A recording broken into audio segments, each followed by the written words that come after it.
E vamos começar. Salve para geral, a galerinha tá chegando ainda. Vamos continuando a nossa discussão. E aí, nós estávamos, só para você se situar, deixa eu voltar aqui, só para a gente se organizar juntos. Na aula de ontem, nós iniciamos a discussão sobre a antiga Grécia, Grécia Antiga, né? Antiguidade greco-romana. Fizemos a análise do processo de formação da sociedade grega no período pré-homérico, com a expansão para a Ásia Menor e a primeira diáspora após a chegada dos dórios. Fizemos a análise do período homérico e de todo o impacto da guerra entre gregos e troianos, né, relatado por Homero na Ilíada e na Odisseia, e vimos que foi um processo contínuo de desenvolvimento. Aquelas sociedades ali da Ásia Menor se organizaram de maneira coletiva e patriarcal, e num determinado momento a escassez de terras férteis fez com que saíssem daquele território buscando outras áreas com terras mais abundantes, segundo a diáspora grega, indo para o norte da África e sul da Itália. Vimos também, ainda ontem, a discussão sobre o período arcaico e a consolidação da propriedade privada, a consolidação da desigualdade social e o início da organização dessas sociedades de maneira mais simples até se complexificarem na formação da polis, da cidade-estado, a formação das frátrias, das tribos, do demos e da polis dentro desse processo de evolução. E terminamos a aula de ontem falando, ou pelo menos comentando inicialmente, sobre uma dessas duas principais cidades-estados da antiguidade grega, a cidade de Esparta, localizada na região continental, localizada na região do Peloponeso, fundada pelos povos guerreiros dórios, diferente de boa parte das outras cidades-estados gregas. Os espartanos tinham disponibilidade de terras férteis, o que possibilitou o desenvolvimento de uma agricultura de autossuficiência, né? Uma agricultura para o consumo próprio, principalmente, e, automaticamente, nós, quando lembramos de sociedade espartana, lembramos da forte característica militar dessa sociedade. O militarismo era muito presente, o militarismo estava desde muito cedo na vida dos homens espartanos. E aí, para a gente ampliar essa discussão, a gente tem que começar a entender quem era quem, tá? Quais as classes sociais dentro da sociedade de Esparta? Como você está vendo aí na sua tela, era uma sociedade hierarquizada, uma sociedade rígida. O que significa isso? Com pouca ou nenhuma mobilidade social, uma sociedade estratificada, né? Em estamentos, em estratos sociais, e era uma sociedade muito simplificada, se você parar para pensar. Eu vou ter uma elite composta pelos espartanos, os descendentes diretos dos povos dórios, né? Se consideravam assim. Esses espartanos, também conhecidos como esparciatas, então os dois termos eles são aceitáveis, tá? Espartanos ou esparciatas, para designar essa elite social e militar de Esparta. Nós vamos fazer esse comentário. Eram os únicos com direitos políticos e monopolizavam o poder. Aqui, uma observação que eu acho que seria muito importante você colocar aí na sua observação um post-it, caso você queira, tá? Politicamente, nós vamos ter em Esparta o que nós vamos chamar de uma oligarquia. O que significa isso? Governo de poucos. Que poucos? Apenas os espartanos tinham direito de propor leis, avaliar, ou seja, julgar o cumprimento dessas leis e de tomar as decisões em relação a toda a sociedade. Percebam que a noção de cidadania em Esparta era uma noção de cidadania restritiva, ok? Só participava da questão política em Esparta quem fosse membro, quem fosse parte das famílias espartanas dessa elite local. Abaixo dos espartanos, nós vamos ter um grupo que nós vamos chamar de periecos, e que habitavam as áreas mais afastadas da área central de Esparta, que nós vamos chamar de perióicos, daí o termo periecos, daí o termo periferia, né? Áreas ao redor, áreas mais afastadas, tá? Então, o termo vem daí. Esses periecos se dedicavam ao comércio e ao artesanato.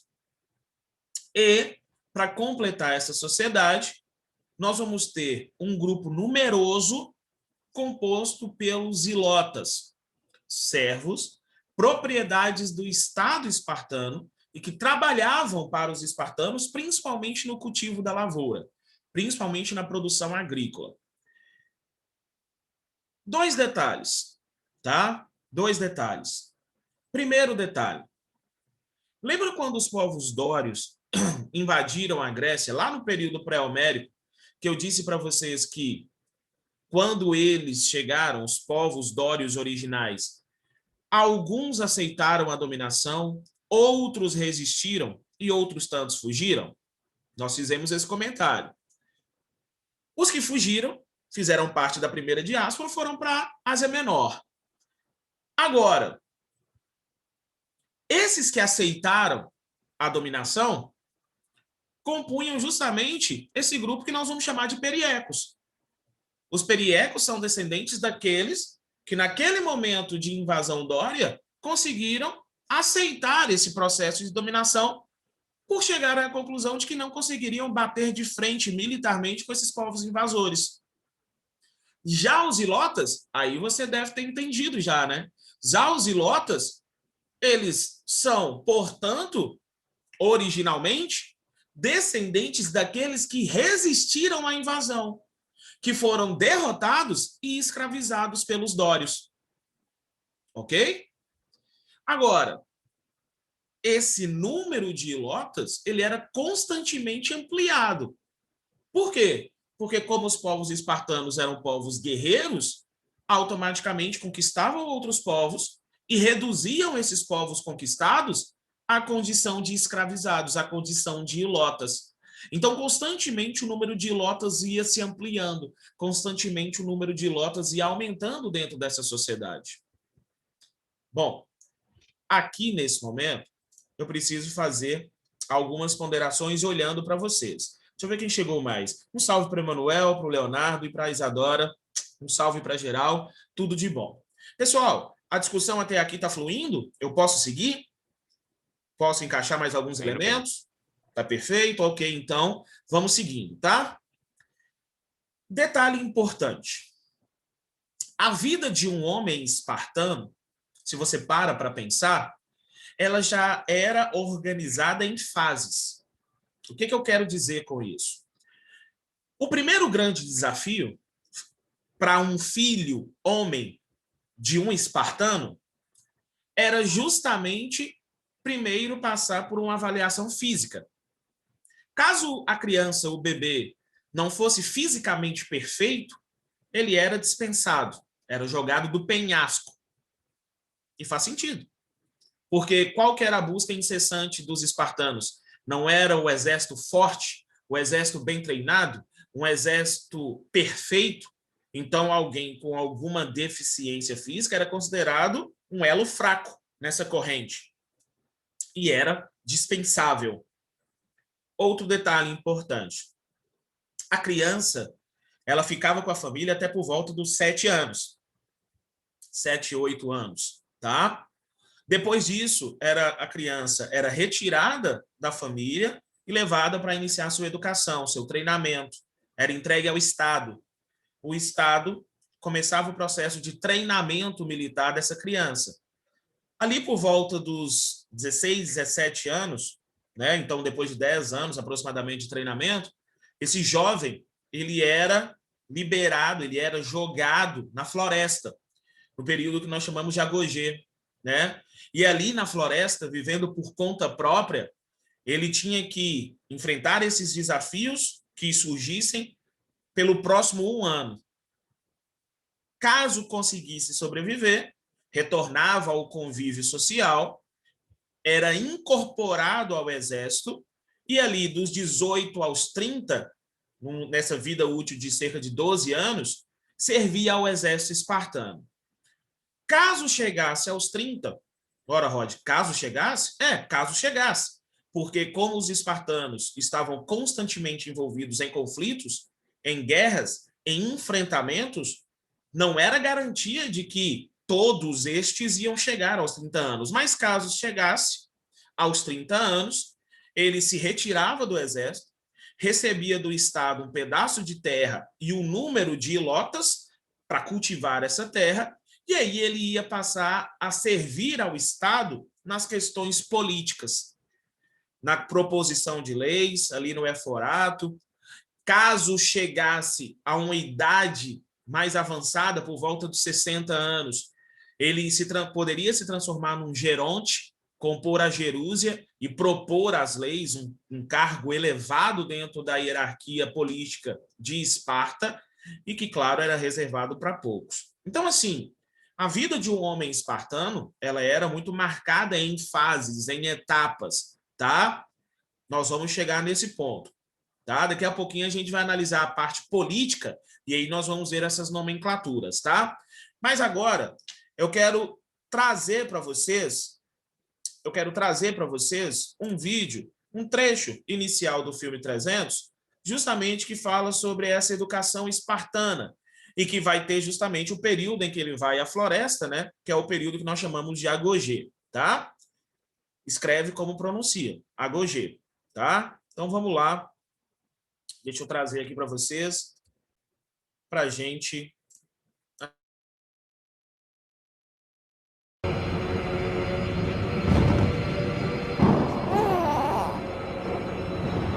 When the boy was born, like old Spartans, he was inspected.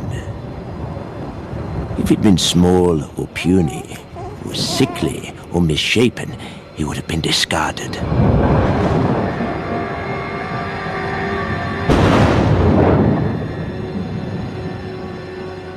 From the time he could stand, he was baptized in the fire of combat.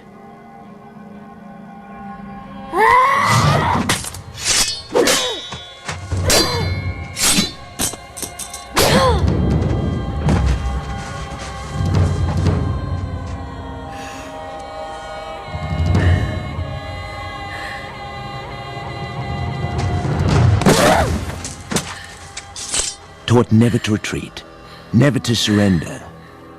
Taught that death on the battlefield in service to Sparta was the greatest glory he could achieve in his life.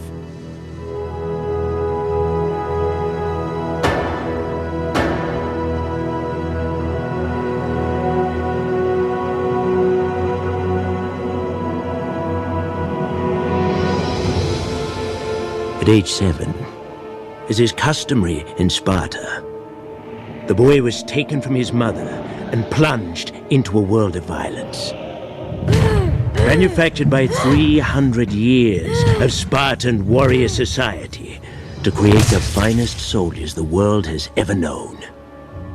The Agoge, as it's called, forces the boy to fight, starves them, forces them to steal, and if necessary, to kill. By rod and lash, the boy was punished, taught to show no pain, no mercy. Constantly tested, tossed into the wild, left to pit his wits and will against nature's fury. It was his initiation, his time in the wild, for he would return to his people a Spartan, or not at all.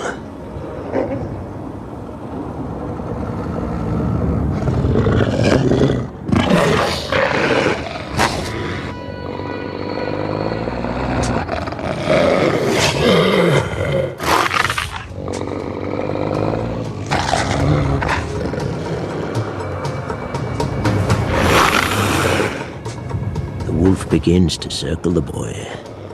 Claws of black steel, fur as dark night, eyes glowing red, jewels from the pit of hell itself.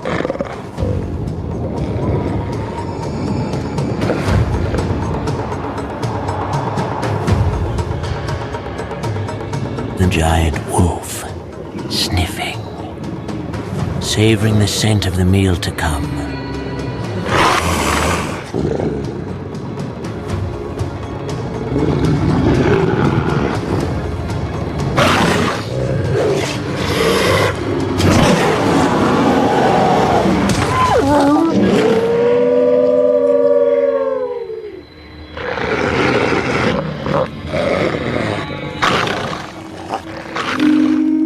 fear that grips him, only a heightened sense of things. The cold air in his lungs. Wind-swept pines moving against the coming night.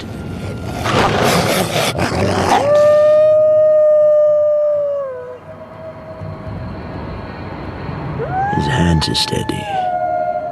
His form perfect.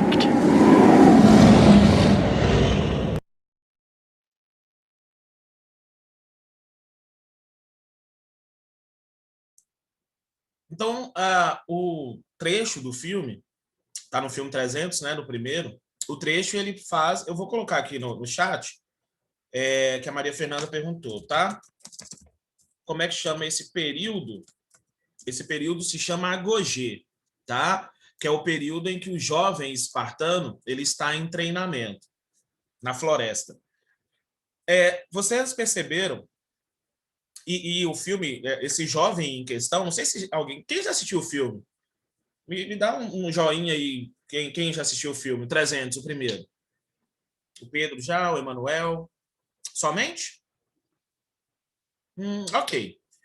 Algumas curiosidades que eu acho que são bem importantes nesse ponto, tá? Esse jovem que está aí representado seria o rei Leônidas, né? Que historicamente comandou os seus 300 soldados espartanos no enfrentamento aos persas de Xerxes I, tá?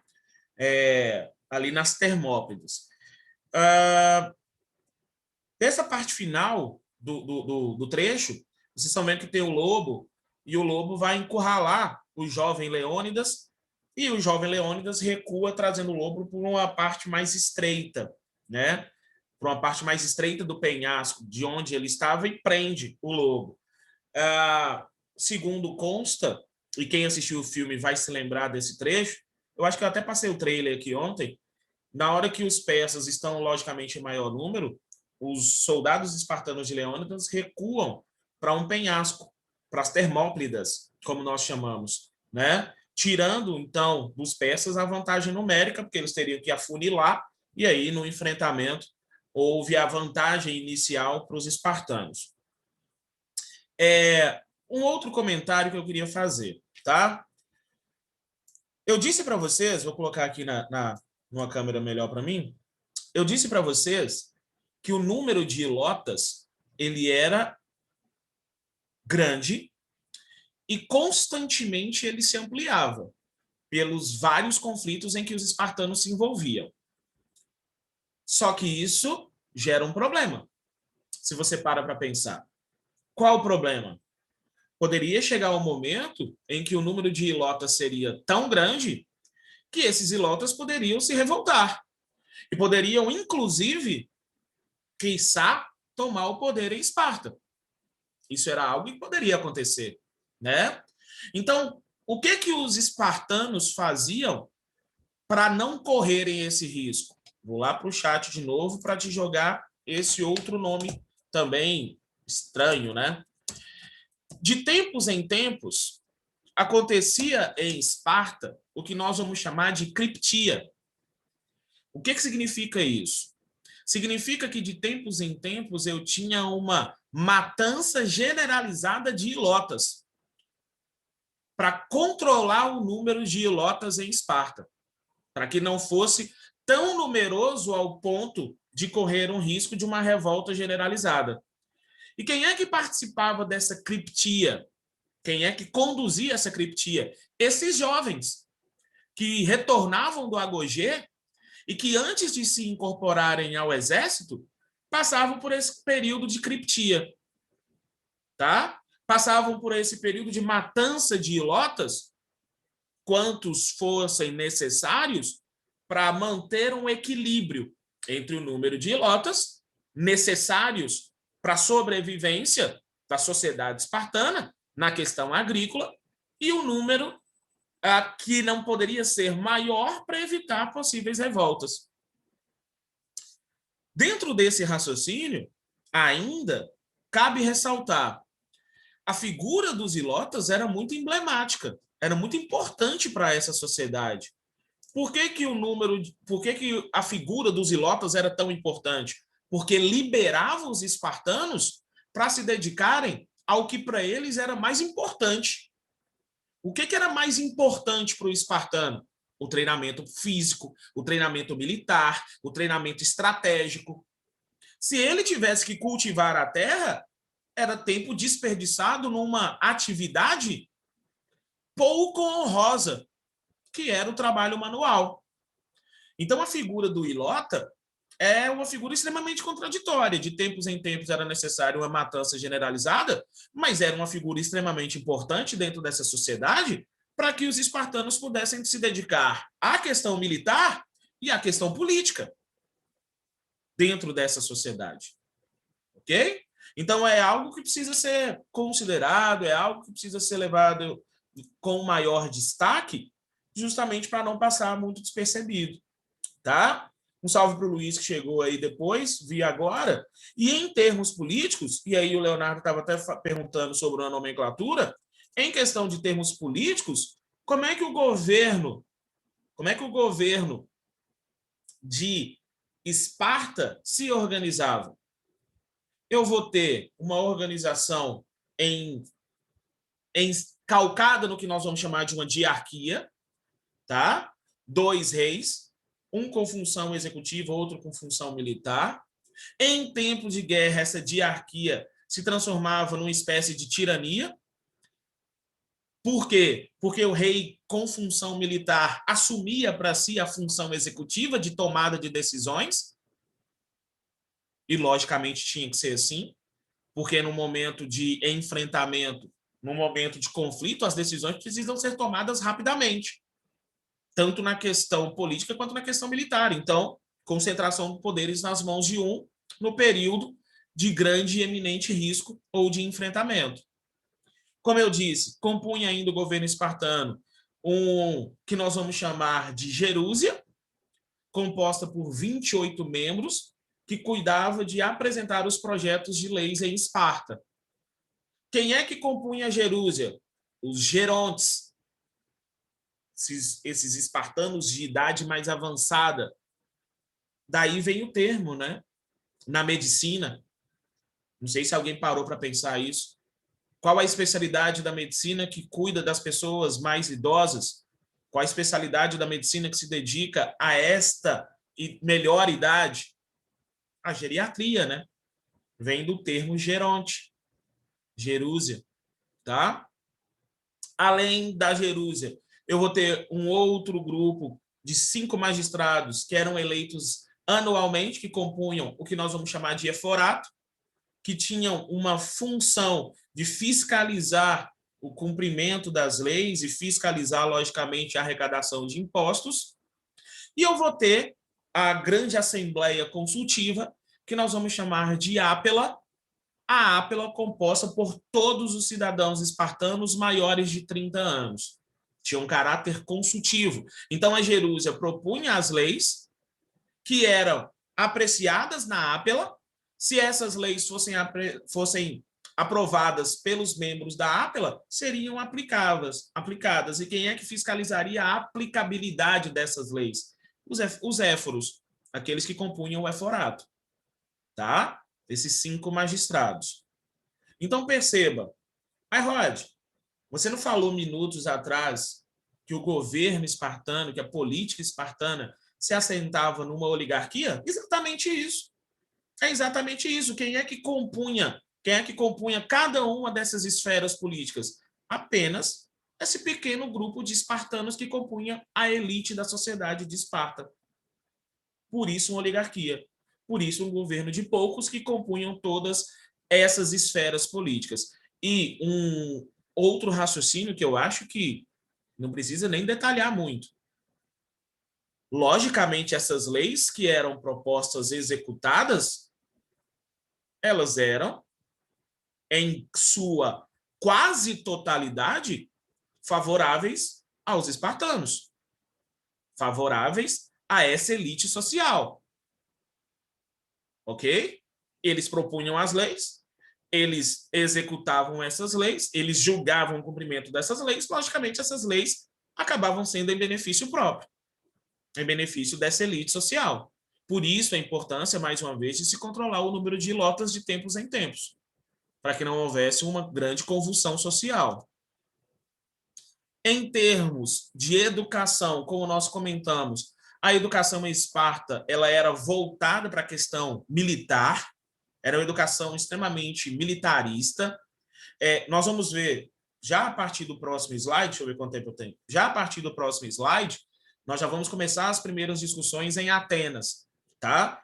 Então, comparativamente falando, só para a gente ter uma noção, em Esparta se preferia o soldado obediente, o soldado que executa ordens sem maiores questionamentos, porque no momento do conflito, no momento do embate, ele precisava executar as ordens do comando sem nenhum tipo de questionamento, diferente de Atenas. Em Atenas se valorizava o homem da filosofia, o pensador, o bom orador, o argumentador. Em Esparta, não. Em Esparta, toda a sociedade era organizada em volta desse militarismo. As mulheres espartanas, elas também tinham um papel bem diferente se comparado às mulheres atenienses. As mulheres espartanas, elas também eram ativas no processo. Elas também tinham que ter um bom treinamento físico para gerar filhos fortes. As mulheres espartanas, elas participavam ativamente da gerência dos bens da família. O seu companheiro, o seu esposo, constantemente estava envolvido em guerras, em conflitos, em decisões políticas. Então, muitas das vezes, as decisões das questões relacionadas ao ambiente doméstico ficavam com as mulheres, com as esposas. E um outro detalhe, né, desse dinamismo das mulheres espartanas. Caso ficasse comprovado que ela não tinha capacidade de gerar filhos, que ela fosse estéril, ela poderia, inclusive, se bem assim entendesse, se incorporar ao exército. Servir militarmente. Era uma possibilidade. Era uma possibilidade dentro dessa dinâmica de Esparta. Então, a mulher espartana era uma mulher bem mais ativa dentro desse contexto da antiguidade clássica grega, se comparada, mais uma vez, à mulher ateniense, nós vamos ver mais à frente. Vou deixar mais uma vez o conselho, e eu não vou falar mais, porque eu estou terminando Esparta agora. Se você assistisse o primeiro filme, o 300, você ia conseguir visualizar muito disso que a gente discutiu de ontem para hoje. A esposa do Leônidas, ela tinha um papel de grande destaque, ativamente falando, dentro daquela dinâmica em Esparta naquele momento. Mas, já indiquei, já reindiquei, 2 assistiram. Se se interessarem, assistam também. Bom, em relação a Esparta, a discussão ela acaba aqui. E aí nós começamos, neste momento, a discussão em relação a Atenas. Então, para você que está fazendo anotações, só passa seu risco, coloca Atenas, ou se não quiser passar o risco, coloca Atenas e a gente vai fazer essas discussões agora. É claro que eu tenho exatos 9 minutos agora desse nosso horário, na minha aula, /live, e eu vou fazer algumas ponderações iniciais, tá? Atenas, diferente de Esparta, localizada na região da Ática, Esparta no Peloponeso, na área mais continental, Atenas numa área mais peninsular, cercado por montanhas e com pouca disponibilidade de terras férteis. Então, para Atenas, vale a máxima dos povos fenícios, que nós comentamos quando analisamos. A escassez de terras férteis para os atenienses fez com que os atenienses se lançassem ao mar, se dedicassem às atividades pesqueira, de navegação, o comércio marítimo. E justamente pelo fato de terem se lançado ao mar, justamente pelo fato de terem tido contatos com outras sociedades, fez com que a sociedade ateniense fosse uma sociedade mais dinâmica, uma sociedade mais contemporânea à sua época. O que eu quero dizer com isso? Manteve contatos com outros povos, outros idiomas, outras religiões, outras culturas, o que tornou os atenienses um povo muito cosmopolita naquela época, muito aberto a mudanças e a incorporar elementos de outros povos e a passar parte da sua cultura também. Foi o grande exemplo dentre as polis gregas na antiguidade.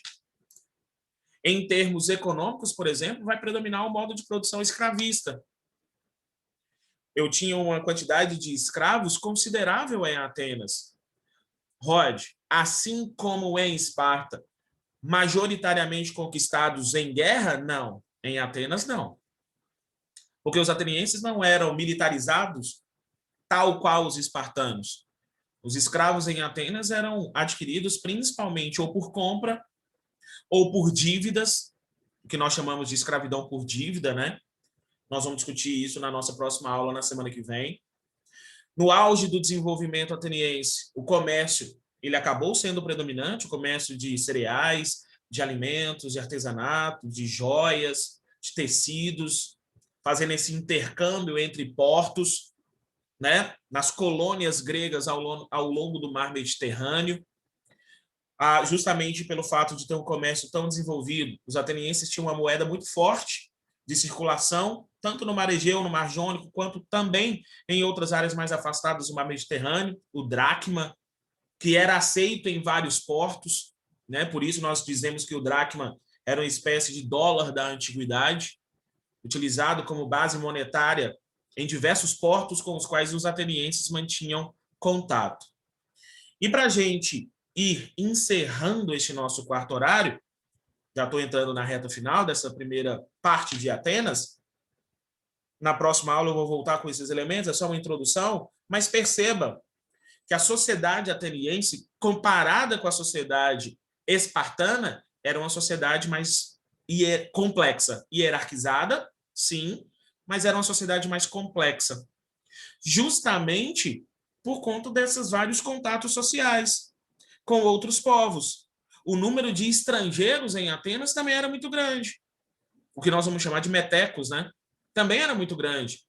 Atenas se transformou num grande ponto de passagem, de confluência de pessoas e de culturas. Então, lá em Atenas, eu vou ter um grupo privilegiado, que nós vamos chamar de eupátridas, os grandes proprietários de terras, os grandes latifundiários dentro da sociedade ateniense. Abaixo dos eupátridas, nós vamos ter pequenos proprietários, o que nós vamos chamar de georgóis.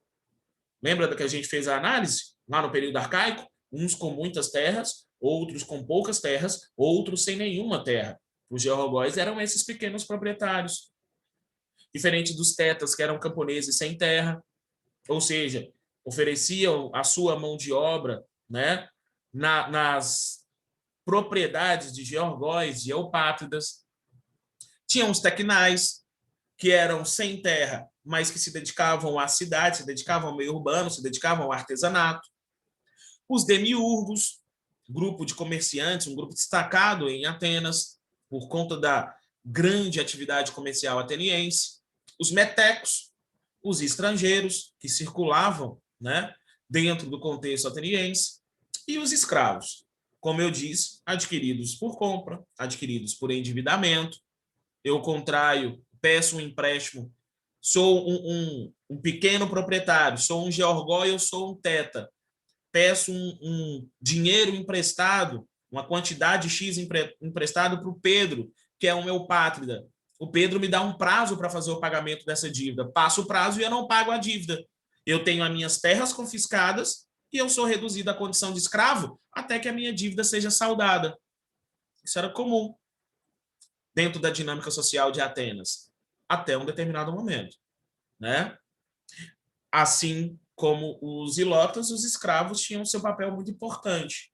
E assim como em Esparta, em Atenas, eu também vou ter uma oligarquia, governo de poucos, que poucos, os eupátridas, essa elite que ditava as regras em Atenas, que ditava as leis, que tomava as decisões. Então, assim, quando a gente fala de Atenas, a gente está falando de uma sociedade muito desenvolvida para aquele período, de uma sociedade que teve uma influência considerável naquele momento, naquele período, e que precisa ser analisado dentro das suas particularidades. Claro, rivalizava muito com Esparta, pela influência e pelo domínio da região, E a rivalidade foi ficando tão grande e cada vez maior que nós tivemos, inclusive, uma guerra entre essas duas cidades-estados. A Guerra do Peloponeso envolvendo espartanos e atenienses. Tá? Para encerrar esse nosso quarto horário,